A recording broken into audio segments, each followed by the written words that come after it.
পাহাড়ি ঢলের ভয়াল থাবায় যখন চারপাশ লণ্ডভণ্ড, ঠিক তখনই জীবন আর মৃত্যুর একদম শেষ সীমানায় দাঁড়িয়ে এক নেপালি যুবক।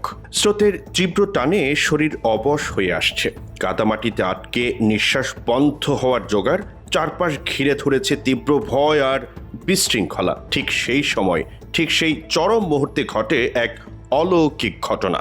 সবাই যখন বাঁচার আশা ছেড়ে দিয়েছে, তখন এই উত্তাল পানির বুক চিরে এগিয়ে আসে এক অবিশ্বাস্য উদ্ধারকারী, একটি বন্য হাতি। হাতিটি নিজের সবটুকু শক্তি আর অপার ধৈর্য দিয়ে মানুষটিকে তীরের দিকে ঠেলে নিয়ে যেতে শুরু করে। স্রোতের ভেতরেও তার ভারে কিন্তু সংযত পদক্ষেপ যেন বারবার বলছিল, ভয় পেও না, আমি আছি।